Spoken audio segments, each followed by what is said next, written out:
আজকে বানাবো সস। এই যে টমেটো নিয়ে এসেছি, দেশি টমেটো, এই যে লাল লাল টমেটো নিয়ে এসেছি, 2 কেজি আছে এখানে। এই যে এখানে বোটা শুদ্ধ আছে, এই যে বোটাগুলো আমি সব ছাড়িয়ে নিয়েছি, 1-2টো রয়েছে। আর এই কটা তেজপাতা এর মধ্যে সেদ্ধ দিয়ে দেবো। আর এই টমেটোগুলো আমি এখন কীভাবে কাটছি এটা দেখিয়ে দিই। একটা টমেটো 4 ফালা করতে হবে। এই যে এইভাবে টমেটোটা করে আমি রসটা কিন্তু চেপে ফেলে দেবো। এইভাবে সব টমেটোগুলো কেটে নেব, আর এই বোটাগুলো কিন্তু বাদ দিয়ে দেবো। আর টমেটোর মধ্যে একটু নুন দিয়ে দেবো, তাহলে তাড়াতাড়ি সেদ্ধ হয়ে যাবে। এগুলো এখন আমি কেটে ভালো করে কেটে নিই, তারপরে দেখাবো। বন্ধুরা, এই যে টমেটোটা এখানে আমি কেটে দিয়ে দিয়েছি। আর এখানে এই গরম মশলা কটা দেবো, এই যে কটা দিয়েছি লবঙ্গ, আর একটু দিয়েছি দারচিনি, এগুলো দিয়ে দিলাম। আর এই যে কটা লঙ্কা আমি দিয়ে দিচ্ছি। আমি আর কোনো গুঁড়ো লঙ্কা বাইরের থেকে ব্যবহার করছি না, সেই জন্য এই শুকনো লঙ্কা কটা ধুয়ে দিয়ে দিলাম, একসাথে সেদ্ধ হয়ে যায়। আর দিয়ে দেবো এখানে এই টমেটোটা গলার জন্য একটু নুন। ব্যাস, এখন আর কিছু দেবো না। এখন এগুলো 10 মিনিট সেদ্ধ হবে। তারপরে এটা ঠান্ডা হলে আমি মিক্সি জারে চালিয়ে নেব। এটা এখন দেরি লাগবে একটু, কেন এখন এটা সেদ্ধ হবে 10 মিনিট, তারপরে ঠান্ডা হবে। এটা প্রেসার কুকারও দেওয়া যেত, কিন্তু আমি এটা প্রেসার কুকারে দিইনি, শুধুমাত্র কড়াই করবো বলে। আর সব দানাগুলো আমি দেখুন ফেলে দিয়েছি এখানে, নাহলে এক কড়াই জল হয়ে যাবে, এই জন্য এখানে দানাগুলো ফেলে দিয়েছি। আর এই যে এখানে তেজপাতাটাও দিয়ে দিয়েছি সাথে। আর এখন দিয়ে দেবো ঢাকা। 10 মিনিট পরে এটাকে খুলে দেখবো সেদ্ধ হয়ে গেছে, তারপরে এটাকে মিক্সিতে চালিয়ে নেবো ঠান্ডা হলে। ঠিক আছে বন্ধুরা, এই যে এখন এখানে ঠান্ডা নামিয়ে নিয়েছি, ঠান্ডা হয়ে গেছে। এটা এখন আমি মিক্সি জারে পিষে নেব। আর মিক্সি জারে পিষে তারপর আমি আদাটা দিয়ে দেবো। এখন গ্রেট করে নিই, আদাটা দিয়ে এর সাথে আমি পিষে নেব মিক্সিতে। পিষে পরে এটা আমাকে ছাঁকনির সাহায্যে ছেঁকে নিতে হবে, কেন এই যে দানাগুলো রয়েছে সেই দানাগুলো ফেলতে হবে। এখন এটাকে ভালো করে মিহি করে পিষে নিই। মিক্সিতে যে বেটে নিলাম, এখন এটা ছাঁকনির সাহায্যে আমি ছেঁকে নেব। একটু মোটা ছাঁকনি চাই, না হলে তো এটা ছাঁকা যাবে না, বড় চাই। এই জন্য এই ছাঁকনিটা আমি নিয়েছি, এই যে ছাঁকনিতে ছেঁকে নেব।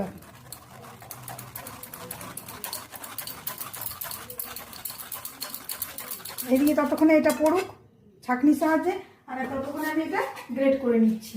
এই যে আদাটা দেবো, এই আদাটা গ্রেট করে নেবো, এর সাথে দিয়ে দেবো। এই যেখানে আদাটা নিয়েছি,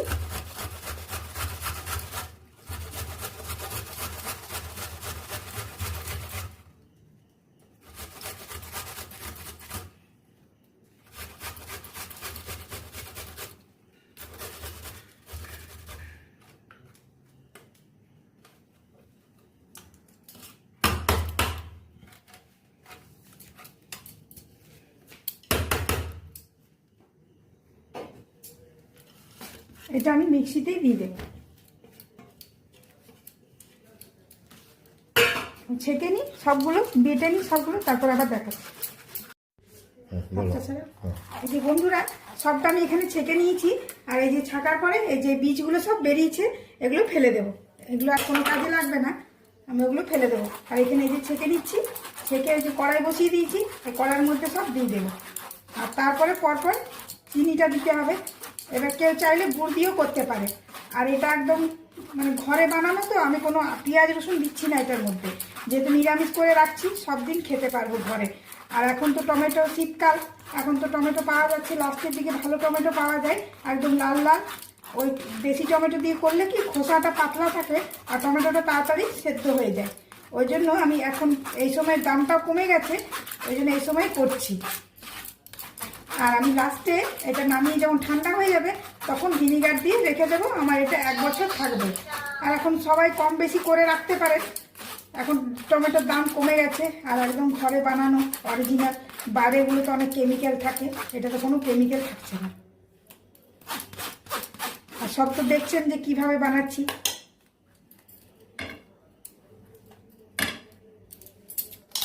এখানে দিয়ে দেবো, এই যে কড়াই গরম হতে দিয়েছি, এখানে বসিয়ে দেবো। এখন এটাকে আমি 10-15 মিনিট নাড়াবো। আর বন্ধুরা, সবাই কিন্তু খেয়াল রাখবেন, গ্যাস যদি খুব বাড়ানো থাকে খুব ফুটবে। আর সেই জন্য একটু গর্ত দেখে জিনিস নেবেন, যেটাতেই করবেন একটু যেন বেশি গর্ত থাকে, বড় থাকে জায়গাটা, আর না হলে খুব ফুটবে। একদম আঁচটা কমিয়ে করে করবেন। যখন দেখবেন খুব ফুটছে তখন আঁচটা কমিয়ে দেবেন, আর না হলে কিন্তু গায়ে লেগে যাবে ঠিকঠাক।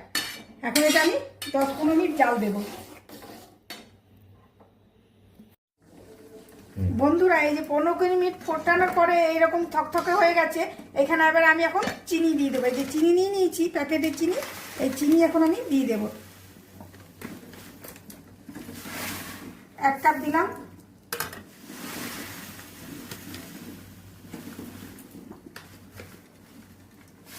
2 কাপ দিলাম,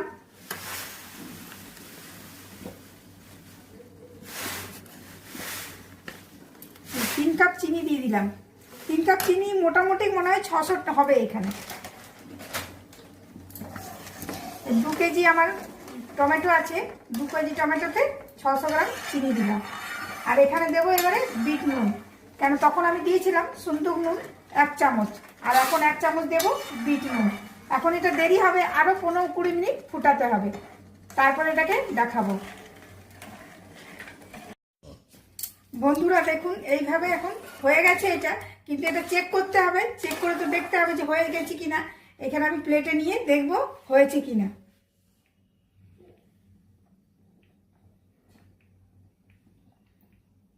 এবং প্লেটে নিয়েছি, দেখুন নিচে কিন্তু গলে পড়ছে না, বেশি গলে পড়লে কিন্তু বুঝতে হবে তাহলে হয়নি। এখানে এটা হয়ে গেছে, এখন আমি এটাতে বিট নুন দিয়ে দেবো।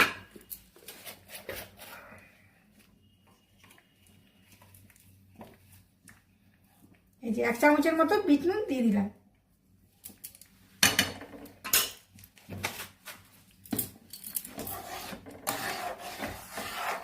আর যখন এটা ঠান্ডা হয়ে যাবে তখন কিন্তু ভিনিগারটা দিতে হবে। এখন ভিনিগার দেওয়া চলবে না, এখন গরম অবস্থায় দিলে খারাপ হয়ে যাবে। ভিনিগারটা দেওয়ার কারণ তো আমি বললাম, যেহেতু খারাপ হবে না, 1 বছর থাকবে।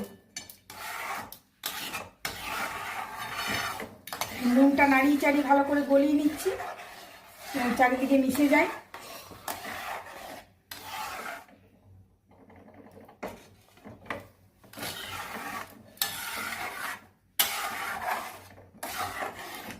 ঠিক আছে বন্ধুরা, আজকে তো সসটা হয়ে গেল, এবার কালকে দেখাবো।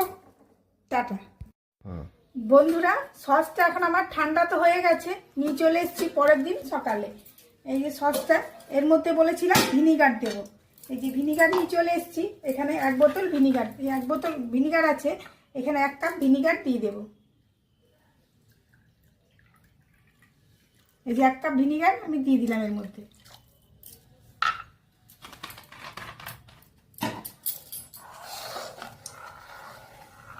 ওই জন্য এই যে ভিনিগারটা দিয়েছি, এইখানে 1 কাপ দিলাম, ওই জন্য এখানে 1 বছর থাকবে। এটা ফ্রিজে রাখতে হবে, কিন্তু বাইরে নয়।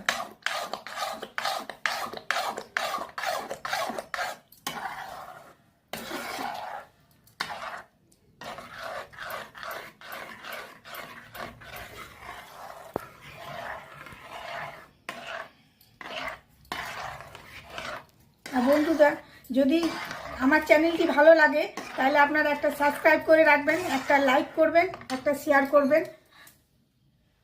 এই যে এখানে সসের বোতল নিয়েছি, খালি বোতল, এর মধ্যে এখন আমি ঢেলে দেবো। পুরো ভরে নাও, তারপর দেখাবো তো। কেটে দিচ্ছি, এই যে এখানে ঢেলে দিচ্ছি। বন্ধুরা এই দেখুন আমার 2টো শিশি ভরে গেছে, এখন ঢাকাটা আমি লাগিয়ে দিচ্ছি। আর এই যে ভর্তি করে দিলাম পুরো। দেখুন দোকানের মতো কেনা সস হয়ে গেছে, আমি যখন 1 বছর রেখে রেখে খেতে পারবো। আপনারাও চাইলে ঘরে তৈরি করতে পারবেন, আপনারা একদিন তৈরি করে দেখুন। একটু ঝামেলা লাগে, কিন্তু খুব ভালো হয় সসটা খেতে। আর ঘরের জিনিস করে খেতে তো কোনো আপত্তি নেই, সবাই করে খেতে পারবেন। ঠিক আছে বন্ধুরা, আজকের মতো টাটা।